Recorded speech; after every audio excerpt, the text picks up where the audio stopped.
Right. Moving on then to the ugly sister of financial instrument accounting, which is hedge accounting. Notoriously small proportion of companies that are exposed to risks, which they are actually managing and hedging in different ways, have actually, under the old standard, elected to apply I-39 hedging rules. And presumably, that was something that was in the back of your own minds when you were looking at the new standard as one factor. I suppose another factor would be the evolving environment around risk management and whether or not the existing standard was up to scratch with it.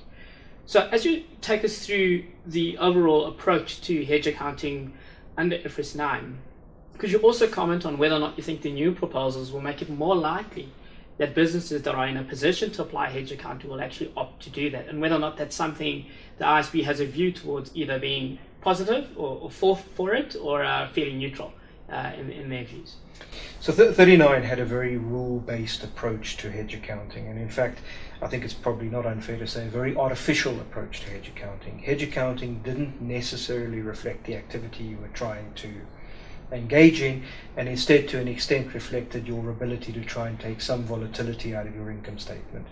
And the result was that for many companies, trying to apply 39 was onerous. It was an accounting exercise rather than a risk management exercise. It was very difficult to do, very difficult to get past your auditors, and it often had unintended consequences. You would do something on day one and then find you had to live with it on day two when circumstances had changed.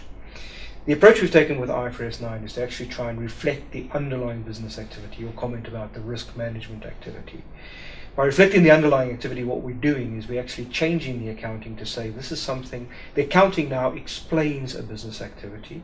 It makes it a lot easier for a manager to stand up and explain what they're doing and why they're doing it. And the background work you have to do to achieve the accounting is a lot less.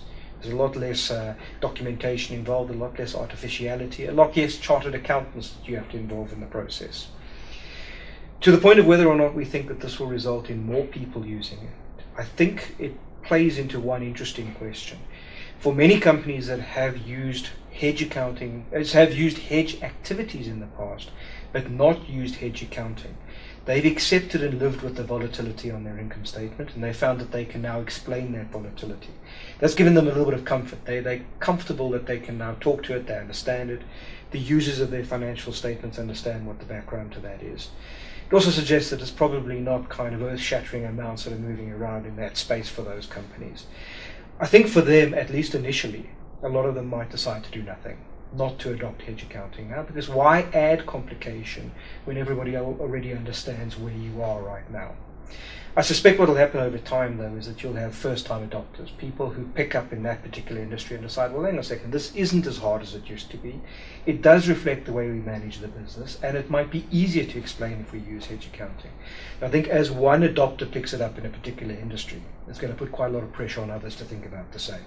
You don't want to be the one who stands out in the industry. You want to be pretty much the same as the others.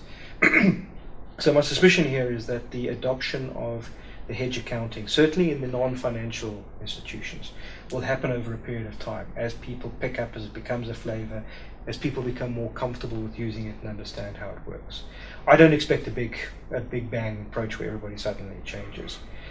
From an ISB perspective, we made it optional because we do think that it does require some additional work.